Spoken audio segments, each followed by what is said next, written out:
Afternoon, everyone. We're back here again. We're looking at the week coming up, which is going to run from February the 24th to the 2nd of March. And honestly, people, I feel like this is probably, I don't know. I've heard some people say, and I'm speaking specifically of astrologers here, I've heard some say that this is the last full week of peace that we get before the absolute clusterfuck that is March. And they may well be correct. But I have a funny feeling that the clusterfuckery is definitely going to start to appear in this week. And I can't give you anything more concrete than that. I can't say it's because of this thing or the other or whatnot. It may be a week of foreshadowing the clusterfuckery that's coming up. But certainly I think we're going to get some sort of sense of it ahead of time. Now, there are a couple of transits that are notable that are happening this week. First off, finally, Mars is stationing direct. That's happening on Monday the 24th. Don't get too excited though, because it's going to be really fucking slow. I think, if I remember rightly, it's going to take 2 months to get through Cancer before it goes back into Leo. So we've got basically till April, this kind of Mars and Cancer sort of energy. It's not a particularly good energy for Mars to try and operate in. It puts the focus of Martian energy very much on it's kind of being defensive more than anything else, which is not ideal, but it is what it is, right? But at least he will be moving forwards, and that's what he likes to do. I mean, the other thing that is notable that is happening this week is happening on the last day of the week, the 2nd of March, where we see... Is it the 2nd of March? Let me pull up my little thing. I'm sure it is. I just had a look at it a second ago. Today. Yes. It is stationing retro. No, it's not stationing. It's actually actively retrograde on the 2nd. Maybe I'll just try moving this back in hours rather than... Yeah. And it's happening some point, March the 2nd, which is Sunday. So we have some movement happening somewhere, and we have some kind of stepping back going on. I mean, later on in March, we also have Mercury going into retrograde, and that will probably feel pretty chaotic, I think, on top of the Venus retrograde. Because retrograde in Aries as well, right? So Venus isn't actually as comfortable as she would like to be in the sign of Aries. And then she's heading backwards, you know. It's totally a thing. What else? I wonder if part of the foreshadowing that I'm kind of feeling is showing up this week. All due deference to astrologers and whatnot, but like I've got a feeling, and I can't shift it, is that by the end of this week we will be 2 weeks out from eclipse season. In so much as we will be 2 weeks away from the first eclipse, which is a lunar eclipse in the sign of Virgo on March the 14th. But as we know, when it comes to eclipses, the energy does start building sometime before that. And given that it's 2025 and everything that 2025 contains, right, the intensity of it all, it would not surprise me if we pick up on that intensity much earlier, and that it is quite impactful, shall we say?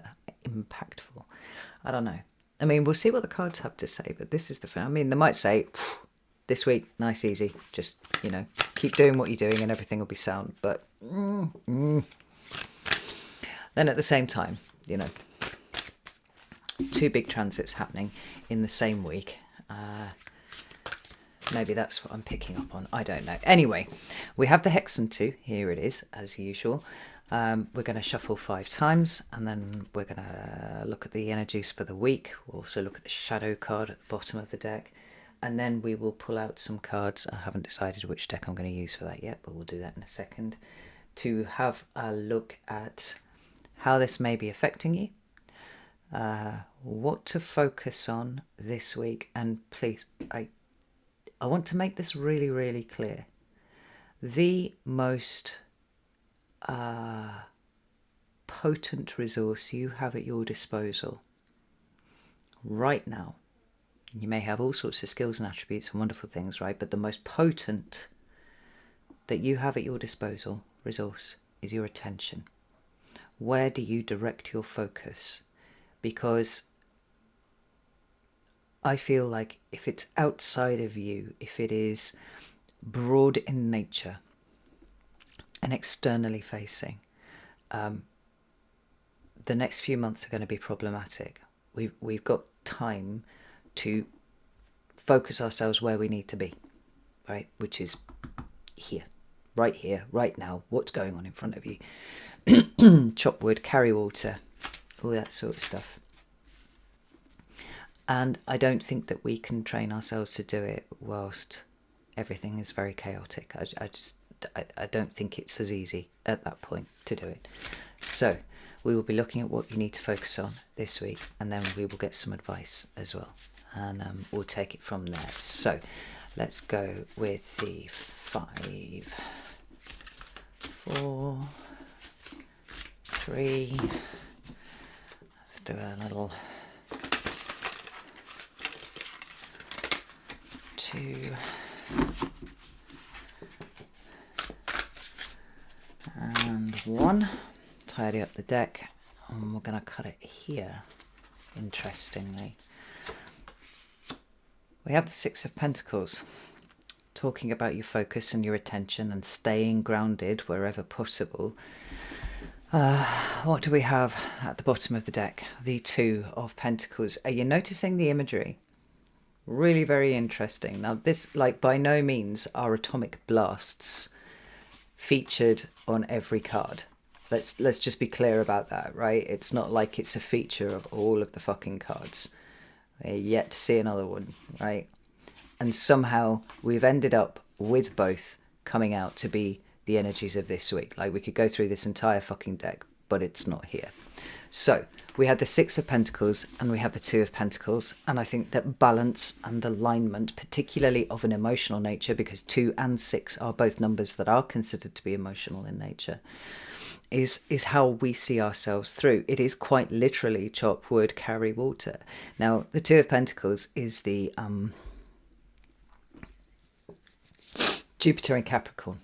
The 2 of Pentacles is the representation of an energy of taking potential, or taking your attention, taking your point of focus and applying it to something that you want to grow. Now I do recall saying, and I don't know if it was maybe 2 or 3 weeks ago now, I think I may have reiterated about your attention being your most precious resource. But I remember asking you to consider clearly what it is that you want to seed. Consider clearly what it is that you wish to grow, because what you choose to focus on is exactly what will expand within your consciousness and therefore dictate the kind of reality that you are experiencing. Here we have a shift from that Ace of Pentacles to the 2 of Pentacles. It's like, here is very clearly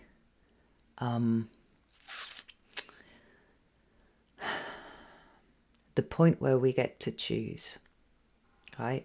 I think 2s are a very internal number. They're all about the internal experience, but there is quite often an either or associated with this 2 of Pentacles. What do you want to grow? What do you want to seed? What do you want to expand? And what do you not? Because in terms of where the focus goes, it has to be on what you want to create. Now this says global data on it, and we've got a whole list of different organizations listed within this cloud right here. We've got global data literally like blowing up, and that's somewhat on point for what's been going on in the news recently. But we've got things like IBM, we've got Dell, we've got what have we got here? Apple. We've got places even that are, you know, companies and organizations that I've never fucking heard of before, in addition to things like MI5, Mossad, all that kind of thing. So we could see some sort of big data breach going on this week. That's entirely possible, or at least finding out about that. But I want to focus more on this idea that what you focus on is what you are going to expand. And even if, to some degree or another, you're not really seeing the benefit of that yet, right? You're not really seeing the result of it. It doesn't mean that things aren't growing. It just means that you haven't seen the result yet. What deck do I want to use here? Yeah. Right. It's the Deviant Moon that wants to come out, right? So this is the underpinning energy that we've got going on here. And then we have that more overt, how do you keep yourself balanced in the midst of everything that is going on? Because we've got double nukes, right? Just like this. We've got explosions. Now, I'm hoping that I'm talking really quite figuratively and not literally here. But beyond a no illusion, everything that is going on, every institution, every news outlet, every company is looking to harvest your attention. And if you give it to them, they have more to work with. This idea of chopping wood and carrying water, focusing on what is yours to do and not much else, I think is really strong. It's really interesting this week. Like, my water's been off because it's currently 3 o'clock in the afternoon and it's still minus 13 outside, right? Everything's fucking frozen solid. So in order to just take care of basic necessities, I have been filling buckets up with snow, as I got an abundance of snow, to melt inside the house so that I can flush my toilet, right? When life is kind of presenting itself at you in that way, there's a lot less room for you to be worrying about something that may or may not happen, or something that's going on the other side of the world that only really tangentially affects you and maybe isn't even really happening, you know? It's very good for getting out of your head. And I think that to that end, using your hands, doing physical labour, doing physical work, you know, putting energy into what it is that you are wanting to grow, what it is that stabilises you, is a very good way to approach the energies of this week. Now, I'm going to shuffle these cards here and pull some out, but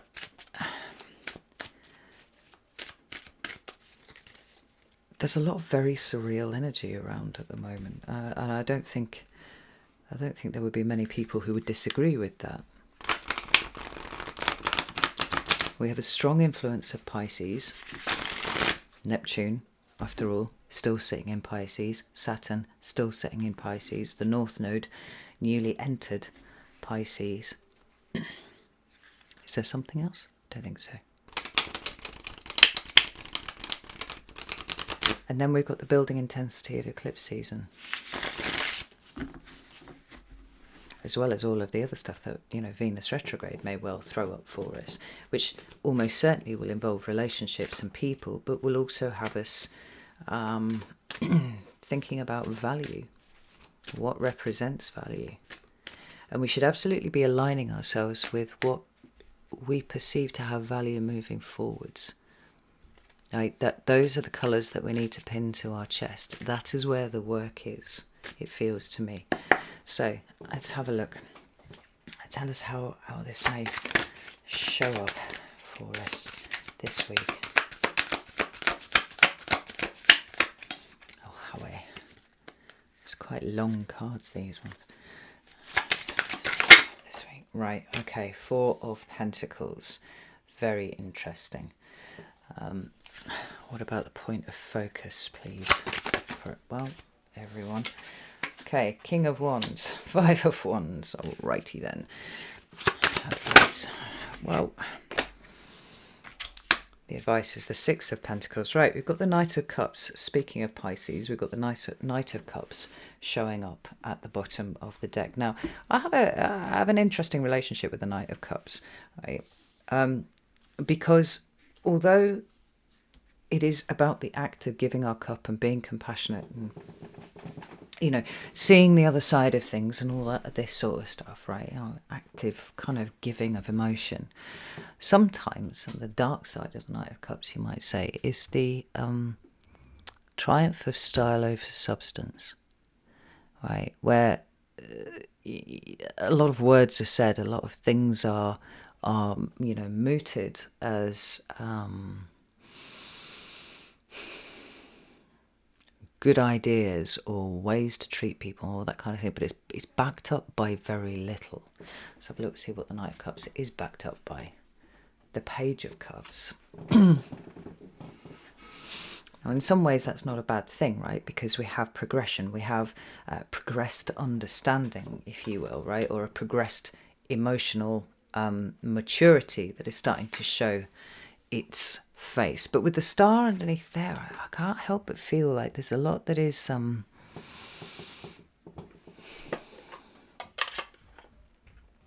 almost, God, how would we put it? Idealistic, I think, possibly. Now, not for everyone. I mean, for people who are very much involved in the need to ground themselves and center themselves and keep themselves very solid and all the things that I've just been talking about up until here, we can be working to a sense of a tangible expression in the way that we are healing our own wounds.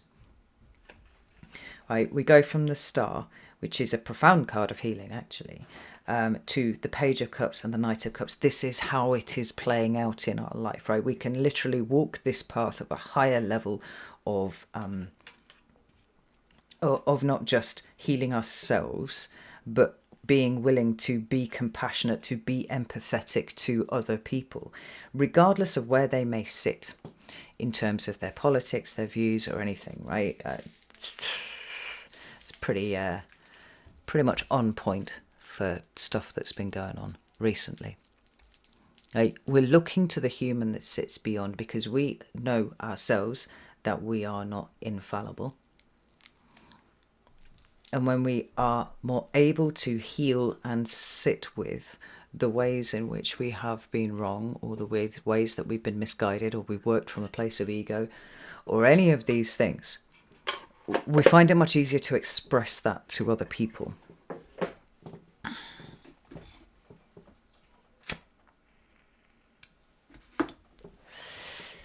But honestly, it feels like a pushing on, right? A pushing on of events, because we've got Aquarius and then we're moving to Pisces via the Page of Cups. And it's like, what side of those?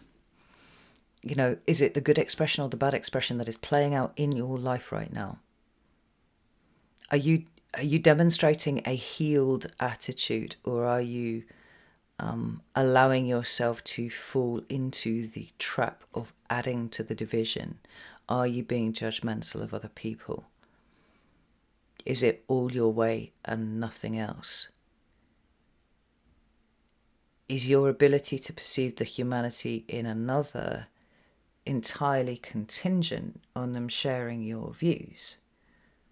These are questions that are going to be, I think, spiritual people should be asking themselves, because a lot of what happens in the next few months is going to throw everything up in the air. And I think the division that everybody's falling into is a massive fucking trap. It's a huge fucking trap, because humans working together, believing in themselves, believing in other people, are a powerful force. And it's a force that is needed to change the status quo, to literally change the paradigm to good. But it starts at home. It starts inside the house. It starts inside of us. The Four of Pentacles is a card of clinging to things. Now, sometimes it can be clinging to the past. It can be clinging to a state of normality. It can be clinging to an emotional state. It can be clinging to our ego quite often. It can be mistaking the desires of the ego to be right with core values and core principles.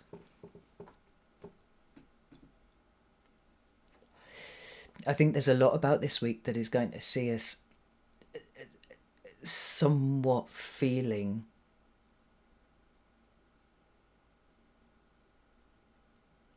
almost unstable. I'm going to say it, unstable.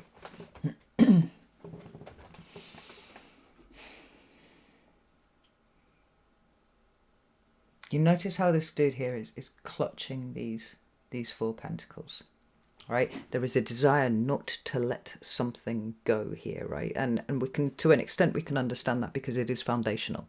It's of the number 4, right? So it is quite literally what our foundation is consisting of. But you'll notice that he's looking around with this slightly panicked face. He's being guided by a creature, and you know, who is this creature? It's got a clock hanging off it there and a black robe, and I don't know if any of you are aware, but like, you know, Saturn is the ruler of time. So whether there's something karmic this week that is showing up, Saturn is the expression of karma in the material plane, or whether there's something that feels a bit Saturnian but also feels a little bit death-like about what's going on and how threatening that feels to the status quo. I don't know. We've got literally fires going off on the other side.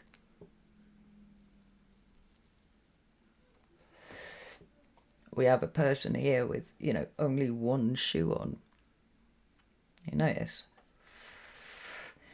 That feels like it's saying a lot. Because what we've got is a lack of preparation. You know, in the moment where there is some sort of issue, this dude has grabbed what was most important to him. Now, it wasn't the shoes to protect his feet and make sure that he was able to walk a long path. It was the coins. I mean, this card can often talk about like abject materialism and whatnot. But I feel like it's much deeper than that. I'm so afraid of losing what I have that I wouldn't put it down when it was time to go. I wouldn't prepare myself for the journey of going somewhere. I would try and cling to things. And the problem that shows up next is we have the King of Wands and the Five of Wands. Now, if these were even in the upright, in the reverse, let alone the upright, the path forward would be more certain. For instance, you know, King of Wands in the reverse, we're not taking action. We're not trying to strive to move forwards, like regardless of whether we're trying to carry something that we should put down or whatever, right? But there would be a peace starting to emerge here, right? So it's okay. You can just put stuff down.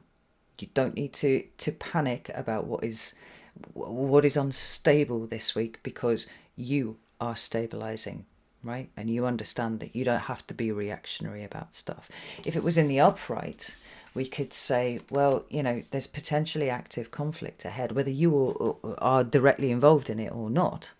There's active conflict ahead, and that conflict may be internal, right? It could be how do I put this down so that I can move forwards? How can I put this down so I can grab my other shoe and put it on my foot, and then I'm ready for some sort of journey? Because some sort of journey will be occurring, right? Because we've got active motion, active behavior, active things going on. But it's not. We have neither a state of structure, a state of peace, a state of order, nor do we have abject chaos, abject conflict. We don't have those. We don't have really a sense of which way it is. And we have the King of Wands on his side. The King of Wands feels like always to me that he wants to move, always, but that he's patient and he can time things, right? The timing aspect of the King of Wands is really, really important. He knows when to move, when to stay still. It's what differentiates him from the Knight of Wands. And we've had kind of Knight of Wands energy for the last couple of weeks. Even though we didn't, we thought that we did, right? Last week we understood that it wasn't actually Knight of Wands energy. But if there is one thing that distinguishes them between the movement of the Knight of Wands and the movement of the King of Wands, it is the maturity, the wisdom, the experience to know sometimes it's better to stand still. Here, it just feels like it's too chaotic to be able to work out which is which. There's no active conflict that we can point to and say, this is why I'm feeling unstable, because the Five of Wands is that chaotic, unstable energy. It's across all of the fives in the major arcana. But neither can we rely on a kind of internal peace to see us through, or even an external peace, right? Because it's not there, it's not indicated. Instead, we have some sort of messy approximation of both. And then we have the King of Wands, who doesn't know whether to stand still or to move. He doesn't know what to do for the best. He feels debilitated in this position. He's absolutely not able to make the best use of the skill set that he's got in deciding whether now is time to move or now is time to stand still, because he doesn't really have a handle on what is going on. It's not a comfortable place for a King of Wands to be. And you might say, well, particularly if you've got Mars in Libra, right? Let's just wait and see. Let's just play this one out and see what happens. But I feel like there's a thrust that wants to do something to address this, whatever this is. It feels very, very tense this week. I feel like the cards are actually bearing out this intuition that I've had. It was certainly from, I mean, last week was pretty intense, but there was a slight edginess that started to come in after the full moon, which I didn't expect. I expected the energies to just dissipate and that would be fine, right? And to some extent they did, but it's been replaced by this something's coming. We don't know what it is, but something's on its way in. Something might well demand of us, or at least we perceive that it demands of us some sort of response, and we quite literally don't know what to do.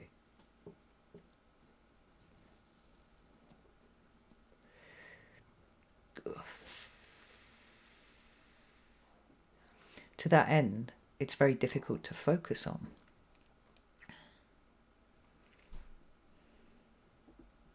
It feels like things breaking, this surreality that I'm talking about, right? Things breaking down to such an extent that you're like, that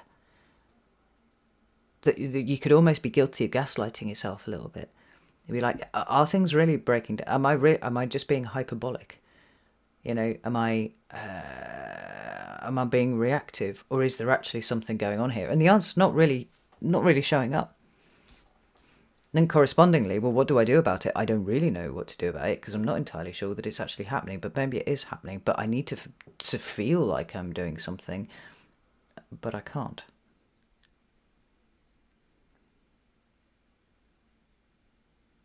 If you have any kind of meditation practices, if you have any kind of breathwork practices, like this would be a good time to employ those.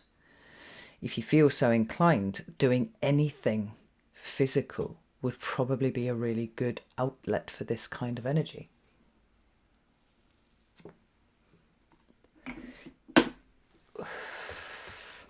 Whether it's digging the garden, you know, spring cleaning your house, doing something so that you're discharging this tension, just discharging this feeling of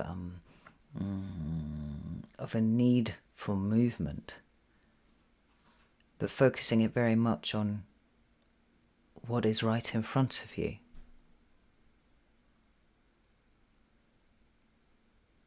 For others of you, you might want to go for a run, or, you know, take up some sort of new physical hobby like yoga or martial arts or combat sports, something along those lines.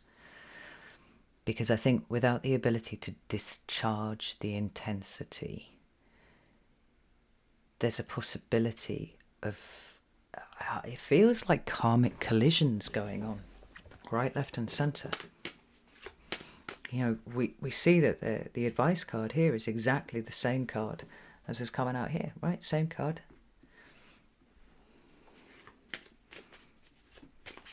And I feel like in this card, we've got a perfect representation of what I was talking about right at the beginning, about this need to be highly fucking selective about where your attention and energy goes, right? You might give one pentacle to this down here. And this could be world events, This could be stuff that's going on in your work environment, your home environment, within your relationships, whatever. But you keep those other pentacles right out of the way. Like, you're highly selective about what you choose to give your attention. Maybe that's King of Wands, the Five of Wands.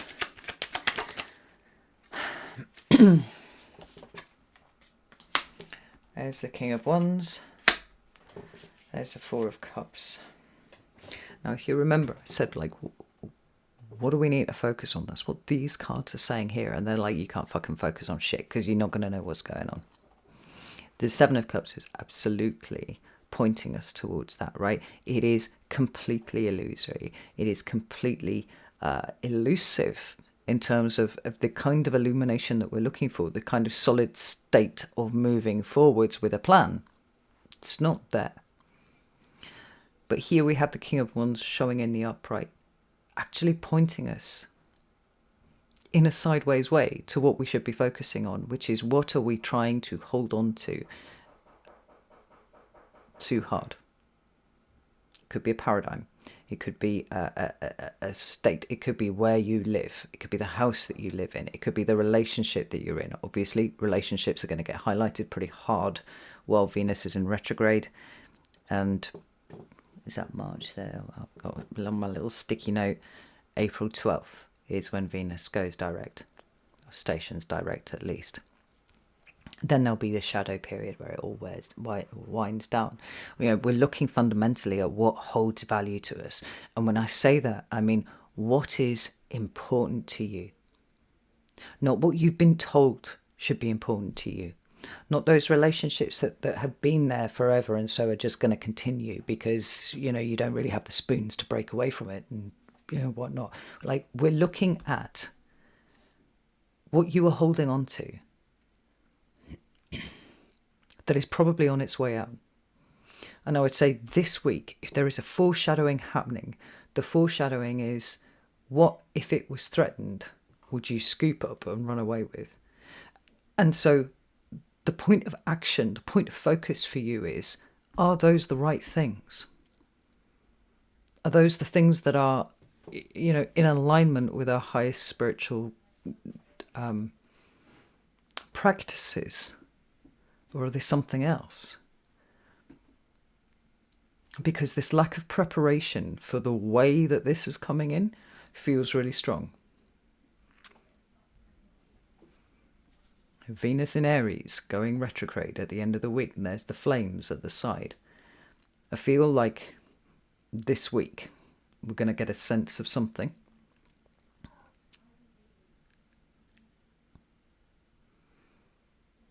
But I really don't think that we should try and expect to understand what it is. There's the Page of Cups at the bottom of the deck. Everything that happens here is a teaching moment, and I don't think anybody gets away from that. We can't look at this situation and go, well, it's all the normies who've not been doing their work that are going to, struggle with stuff that starts this week and is going to carry on for months. It made it very clear that I feel like people who have been doing their work are going to have an easier time. But it's easier. It's not easy. And possibly the reason why it is easier is because we have lost and we have worked through and we have come out the other side of things. For a lot of us, we have lost the security of thinking that this is all that life was. And that it would never change.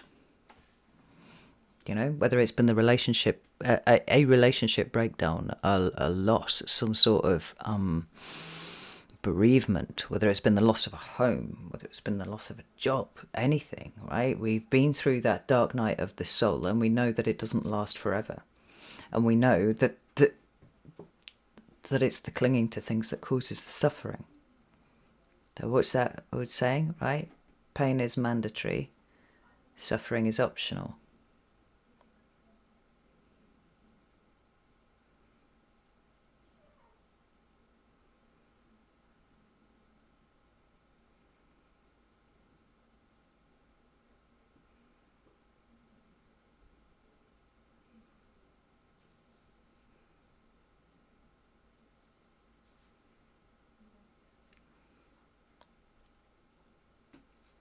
It's the last point that you have to make sure that your emotions are as grounded and as stable as they can be. Because everything is going to change very, very rapidly from next week. And I think most of us are going to be ill prepared for what that is going to involve. I'm almost certain of it. And I think the extent to which we are ill prepared will be shown over the last couple of months, no matter what we've been prepared for, right? Whether it's the apocalypse or whether it's, oversight, overreach by people who should know better, or whether it is something, more than that or less than that, or something like this sense of being ill prepared for the seismic shifts that are coming in is really, really strong.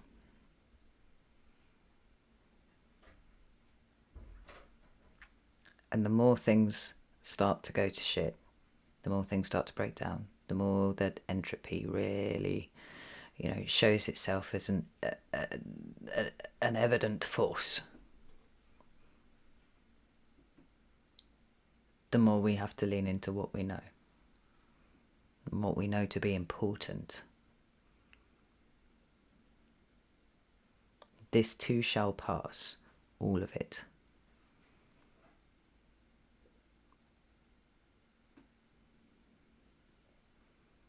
But there's always a cost.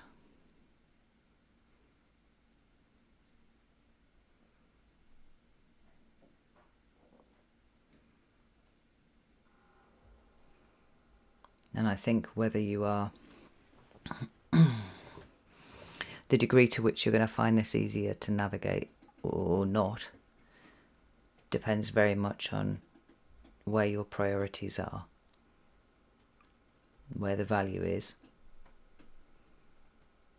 and how much we're willing to change in the face of what shows up.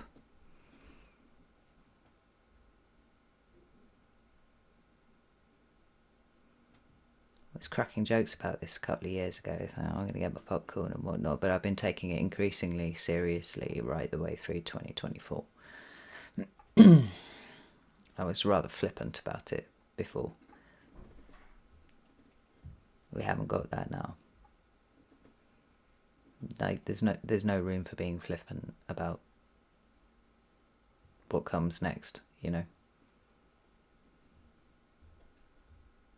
Get real. Deal with real things. Keep breathing. This too shall pass.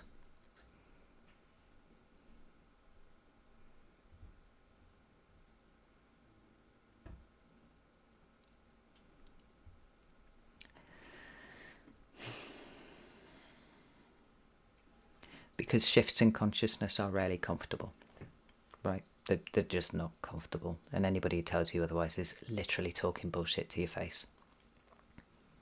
So things get uncomfortable from here on out. And that's okay. Like, we didn't go through 2020, 2021, 2022, 2023 and 2024 for no reason. It was building to something. And here we are. We're literally at the portal.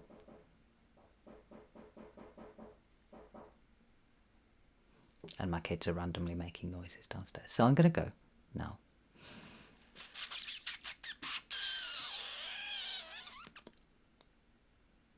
We've got this.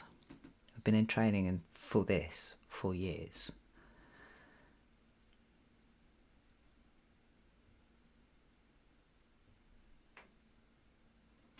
And eventually this takes us somewhere much, much better. But we got to get there first, Alright. Know that I love you all very, very much. And I'll see you next week.